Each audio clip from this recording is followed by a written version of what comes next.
आज हम एक ऐसी कहानी के तह तक जाने वाले हैं जो किसी स्पोर्ट्स ड्रामा फिल्म की स्क्रिप्ट जैसी लगती है।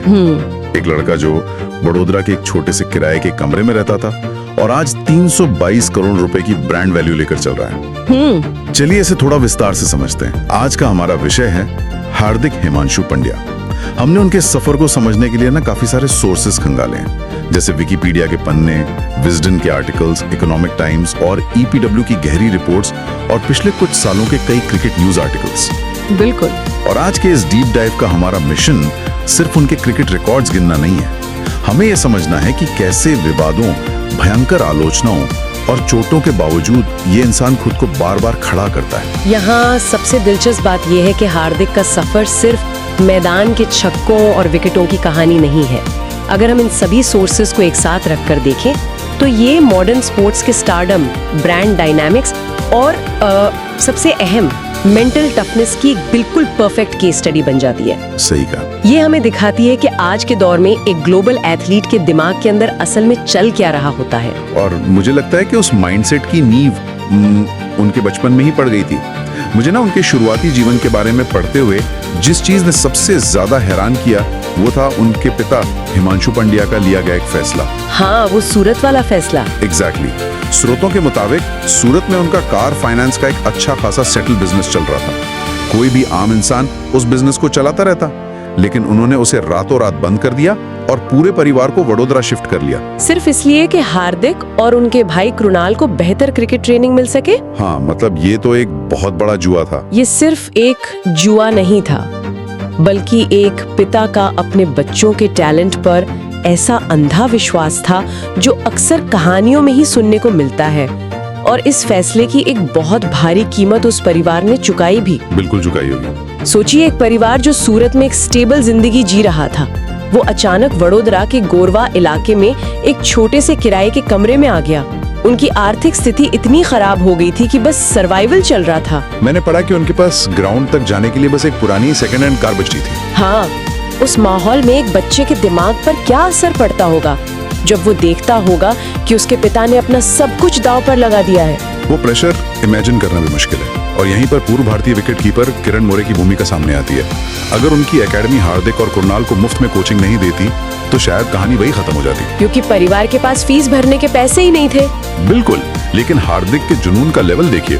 उन्होंने अपना पूरा फोकस क्रिकेट पर लगाने के लिए 9वीं क्लास के बाद स्कूल ही छोड़ दिया। कोई बैकअप प्लान ही नहीं था। भारत जैसे देश में जहां पढ़ाई कोई सब कुछ माना जाता है, वहां 9वीं में पढ़ाई छोड़ देना एक बहुत बड़ा रिस्क है। ये एक तरह का डू और डाई एटीट्यूड है। जब आपके पास कोई सेफ्टी नेट नहीं होता तो आपको सफल होना ही पड़ता है।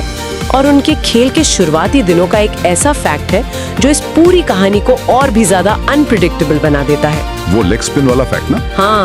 वो पढ़ते मुझे लगा कि शायद आर्टिकल में कोई टाइपिंग मिस्टेक है। मतलब क्या ऐसा वाकई हो सकता है कि 18 साल की उम्र तक हार्दिक पंड्या तेज गेंदबाज थे ही नहीं, वो एक लेग स्पिनर थे? खेल के नजरिए से ये बहुत ही असाधारण बात है।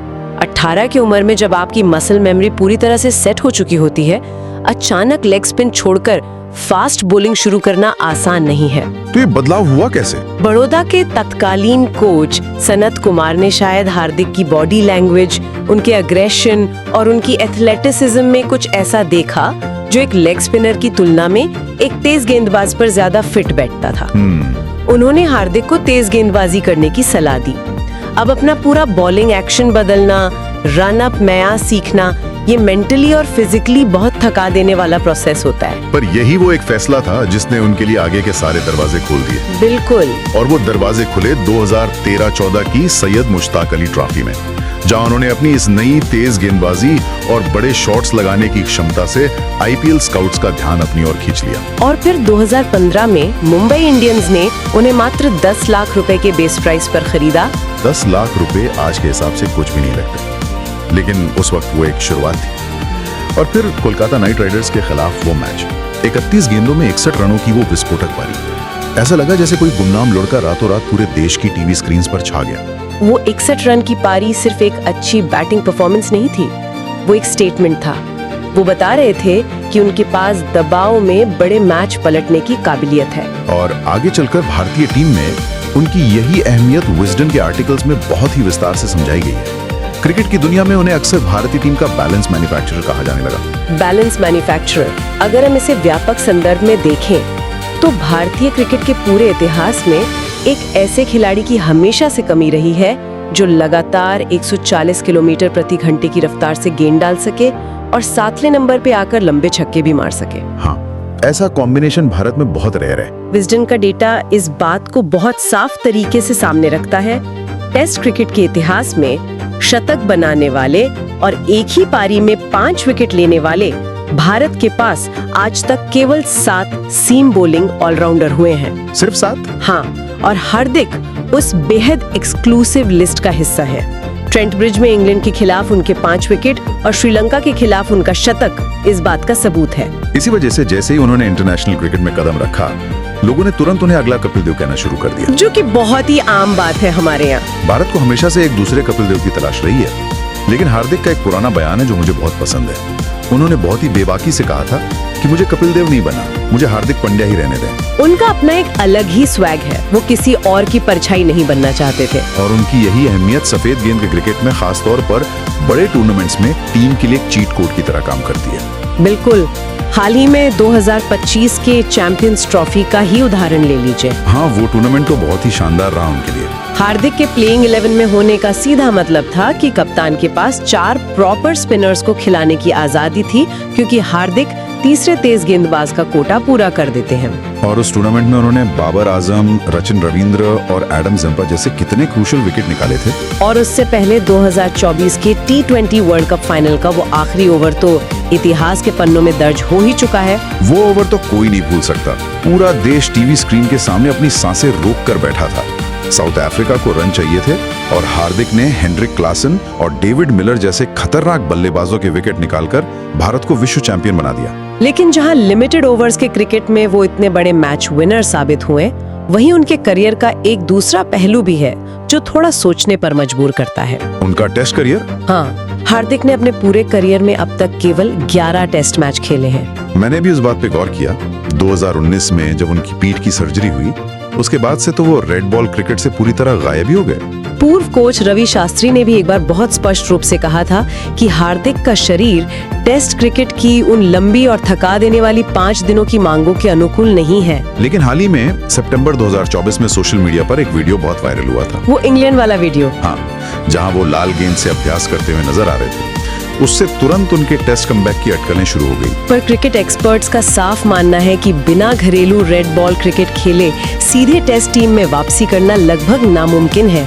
खैर, मैदान के अंदर तो उनके आंकड़े ये सब कहानी बयां करते ही हैं, लेकिन हार्दिक की कहानी तब तक अधूरी है जब तक हम मैदान के बाहर के उन तूफानों की बात ना करें जिन्होंने उनके पूरे करियर को खत्म होने की कगार पर ला खड़ा कर दिया था। अब 2019 के कॉफी विद करण विवाद की बात कर रहे हैं। बिल्कुल। और यहाँ हम स्पष्ट कर दें कि हम स्रोतों में दी गई जानकारी को पूरी निष्पक्षता के साथ रख रहे हैं। हमारा काम किसी का पक्ष लेना नहीं है, बल्कि जो हुआ उसे समझना है। सही बात है। एक टीवी चैट शो पर KL राहुल के साथ बैठे हार्दिक ने कुछ ऐसी टिप्पणियां की थी जैसे महिलाओं को ऑब्जर्व करना और खुद को ब्लैक साइड से जोड़ना, जिसने पूरे देश में भारी बवाल खड़ा कर दिया था। उसे जनता द्वारा बहुत ही सेक्सिस्ट और कंट्रोवर्शियल माना गया। उस वक्त ऐसा लगा जैसे पूरा देश उनके खिलाफ हो गया। उस घटना पर EPW और इकोनॉमिक टाइम्स की रिपोर्ट्स एक बहुत ही अलग और गहरा समाज शास्त्रीय नजरिया पेश करती हैं। उन रिपोर्ट्स में बताया गया है कि यह विवाद सिर्फ एक गलत बयानबाजी का मामला नहीं था। यह दरअसल आधुनिक भारत के शहरी डेटिंग कल्चर और क्रिकेट से जुड़े उस पारंपरिक जेंटलमैन वाले मुखौटे के बीच का एक सीधा टकराव था। EPW की रिपोर्ट का असल में मतलब क्या था इस संदर्भ में? मतलब ये कि भारत में आज भी क्रिकेटर्स को एक आदर्श युवा की तरह देखा जाता है जो बहुत अनुशासित हो, लेकिन दूसरी तरफ ये क्रिकेटर्स आज के दौर के 25 साल के युवा हैं जो एक अलग अर्बन डेटिंग और पॉप कल्चर स्पेस में जी रहे हैं। जब वो बातें जो शायद बंद कमरों में एक कूल रवैये के तौर पर आम हो रही थी, एक नेशनल टेलीविजन पर कही गई, तो समाज का वो पारंपरिक ढांचा उसे पचा नहीं पाया। ये एक तरह का कल्चरल शॉक था लोगों के लिए। बिल्कुल। और उस शॉक के नतीजे बहुत ही डरावने थे। BCCI ने तुरंत एक्शन लेते हुए उन्हें सस्पेंड कर दिया।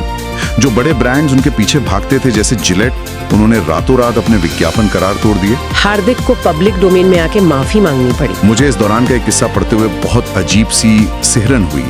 बेंगलुरु के चिन्नास्वामी स्टेडियम में वो प्रैक्टिस कर रहे थे और अचानक वो रो पड़े। वो दबाव झेलना बहुत मुश्किल रहा होगा। जो इंसान स्क्रीन पर इतना कॉन्फिडेंट दिखता है, उसका इस तरह टूट जाना, उन्हें लगने लगा था कि अब दुनिया हमेशा के लिए उन्हें बैड बॉय ही मानेगी। उस स्तर की सार्वजनिक आलोचना का सामना करना किसी भी इंसान की मेंटल हेल्थ को तबाह कर सकता है, लेकिन उनकी कहानी का अहम पड़ाव ये है कि उन्होंने इस नफरत को खुद पर हावी नहीं होने दिया। और ये आलोचना सिर्फ 2019 तक सीमित नहीं थी। 2024 के आईपीएल सीजन में भी उन्हें एक अलग तरह के मेंटल टॉर्चर से गुजरना पड़ा। वो तो शायद आईपीएल के इतिहास का सबसे अजीबोगरीब वाकया था। जब वो गुजरात टाइटंस को छोड़कर वापस मुंबई इंडियंस में आए और रोहित शर्मा को हटाकर उन्हें एक कप्तान बनाया गया। वो उनका अपना होम ग्राउंड था, मुंबई इंडियंस के अपने फैंस थे और वो मैदान में उतरते ही उनकी भारी हूटिंग कर रहे थे। एक खिलाड़ी के लिए ये कितनी बड़ी मानसिक चुनौती होगी कि उसका अपना ही क्राउड उसे चिढ़ा रहा है। यही वो जगह है जहां आपको उनकी मेंटल टफनेस समझ में आती है। जब प्रेस कॉन्फ्रेंस में उनसे रोहित शर्मा के साथ किसी भी संभावित असहजता के बारे में तीखे सवाल पूछे गए तो उन्होंने कोई अग्रेसिव जवाब नहीं दिया। उन्होंने बहुत ही परिपक्वता से शांत भाव से कहा कि उनके बीच कोई असहजता नहीं है, रोहित का हाथ हमेशा उनके कंधे पर रहेगा। इतने भारी दबाव में अपना आपा ना खोना ये बताता है कि उन्होंने अपने पुराने अनुभवों से बहुत कुछ सीखा है। और यहाँ बात और भी रोचक हो जाती है। वो कैसे? उन्होंने इस पूरी बैड बॉय या रॉकस्टार वाली नेगेटिव इमेज से लड़ने की कोशिश ही नहीं की, बल्कि उसे अपनी सबसे बड़ी ताकत बना लिया। उनका वो एक कोट मुझे बहुत शानदार लगा। उन्होंने कहा था कि जिंदगी ने मुझ पर नींबुओं की बारिश की और मैंने उसकी शिकंजी बना ली। क्या बात है। उन्होंने मान लिया है कि लोग मैदान में उनसे कोई आदर्श रवैये की उम्मीद नहीं करते। दर्शक खासतौर पर उनकी बैटिंग, उनका वो आक्रामक स्वैग देखने आते हैं। और अपनी निजी जिंदगी में भी उन्होंने एक स्थिरता पाई है। हाँ, 2024 में नताशा स्टैनकोविक से अलग होने के बाद उन्होंने अपनी पार्टनर माहिका शर्मा को खुलकर श्रेय दिया है कि वो उनके जीवन में पॉजिटिविटी लेकर आई हैं। अपने निजी जीवन के तूफानों के बीच अपने खेल के स्तर को न सिर्फ बरकरार रखना, बल्कि उसे और ऊपर ले जाना, ये एक बहुत दुर्लभ मानसिकता है। और उस मानसिकता का सबसे ताजा सबूत हमें 2026 के T20 वर्ल्ड कप में देखने को मिला। जिम्बाब्वे के खिलाफ वो सुपर 8 वाला मैच। बिल्कुल, हमारे कई स्रोतों ने उस मैच के एक खास किस्से का जिक्र किया है। उस मैच में हार्दिक ने आते ही मात्र 23 गेंदों में 50 रन ठोक डाले। वो प्लेयर ऑफ द मैच बने।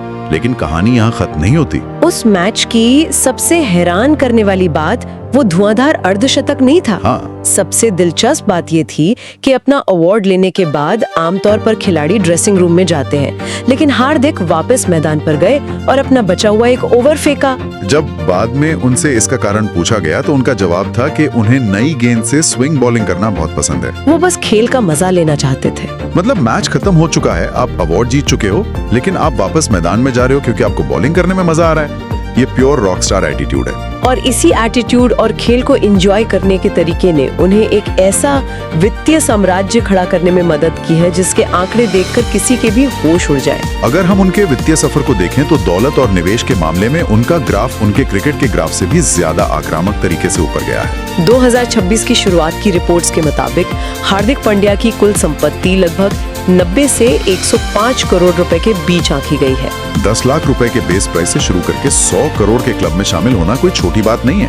इसके पीछे कमाई के कई स्रोत हैं। बीसीसीआई की तरफ से उन्हें सालाना 5 करोड़ रुपए का कॉन्ट्रैक्ट मिलता है। लेकिन असली गेम आईपीएल से बदलता है। 2026 के आईपीएल में उनकी सैलरी ही 16.35 करोड़ रुपए है। और विज्ञापनों की दुनिया में तो वो एक अलग ही लीग में है। वो प्रति ब्रांड एंडोर्समेंट के लिए 2 से 4 करोड़ रुपए चार्ज करते हैं। ये सोचने वाली बात है कि जिस खिलाड़ी को 2019 में ब्रांड्स ने सस्पेंशन के डर से छोड़ दिया था, आज वही ब्रांड्स उन्हें करोड़ों रुपए देने को तैयार हैं। क्योंकि उन्हें समझ आ गया है कि आज की यूथ को वो रॉकस्टार एटीट्यूड पसंद आता है। और हार्दिक ने इस पैसे को बहुत ही स्मार्ट इन्वेस्टमेंट्स में डाइवर्ट किया है। संपत्तियों की बात करें तो वडोदरा में उनका 3.6 करोड़ रुपए का एक आलीशान पेंट हाउस है, जो शायद इस बात का प्रतीक है कि वो अपनी जड़ों को नहीं भूले हैं, जहां कभी वो छोटे से किराए के कमरे में रहते थे। और वहीं बांद्रा में उनका एक 30 करोड़ रुपए का अपार्टमेंट भी है। और उनके गैरेज का कलेक्शन भी उनके व्यक्तित्व की तरह ही एक्स्ट्रावेगेंट है। 3.73 करोड़ रुपए की लैम्बोर्गिनी हुराकान, 2.44 करोड़ रुपए की मर्सिडीज G63 AMG और एक शानदार रेंज रोवर। लेकिन उन्होंने सिर्फ लग्जरी पर पैसा नहीं उड़ाया है, हाँ, उन्होंने एरेटो यू फूड लैब्स और लेन देन क्लब जैसे स्टार्टअप्स में बतौर इन्वेस्टर पैसा लगाया है और इन्हीं सब कैलकुलेटेड मूव्स की वजह से 2025 के आंकड़ों के मुताबिक आज हार्दिक पांड्या की कुल ब्रांड वैल्यू 322 करोड़ रुपए तक पहुंच गई है। ये दर्शाता है कि उन्होंने अपने क्रिकेट करियर की सीमित उम्र को बहुत अच्छे से समझा है। तो अगर हम आज के इन तमाम सोर्सेज और इस पूरी चर्चा को समेटें तो एक बात बिल्कुल साफ हो जाती है। वडोदरा के किराए के कमरे से निकलकर 9वीं क्लास ड्रॉप आउट होने से लेकर आज 322 करोड़ की ब्रांड वैल्यू वाले सुपरस्टार बनने तक का यह सफर सिर्फ क्रिकेट की कहानी नहीं है। बिल्कुल नहीं। ये कहानी है चुनौतियों को स्वीकार करने की, अपनी गलतियों से सीखने की और दबाव में बेहतरीन प्रदर्शन करने की, जो जीवन के किसी भी क्षेत्र में काम आ सकता है। इससे एक अहम सवाल उठता है। कैसा सवाल? हार्दिक पांड्या का ये पूरा सफर आधुनिक क्रिकेट के एक बहुत बड़े सच को हमारे सामने लाता है। आज के दौर में फ्रेंचाइजी लीग और विज्ञापनों के जरिए अपार धन और एक ग्लोबल स्टारडम हासिल किया जा सकता है। आप T20 खेलकर इतनी बड़ी ब्रांड वैल्यू बना सकते हैं। सही बात है। लेकिन क्या इस भारी कमर्शलाइजेशन और सुपरस्टार कल्चर के कारण आने वाली पीढ़ियों के युवा क्रिकेटर टेस्ट क्रिकेट जैसे पारंपरिक और कठिन प्रारूप को प्राथमिकता देना छोड़ देंगे? ये तो सोचने वाली बात है। क्या खेल का भविष्य सिर्फ ग्लैमर और 20 ओवर के मनोरंजन तक सिमट कर रह जाएगा? ये एक ऐसा सवाल है जिस पे गहराई से सोचने की जरूरत है। वाकई ये एक ऐसा विचार है जो खेल की असल आत्मा और उसके कमर्शियल भविष्य के बीच एक बहुत बड़ी बहस खड़ी करता है। इसी विचारोत्तेजक सवाल के साथ हम आज की अपनी इस विस्तृत चर्चा को यहीं समाप्त करते हैं। इस डीप डाइव में हमारे साथ जुड़ने के लिए शुक्रिया।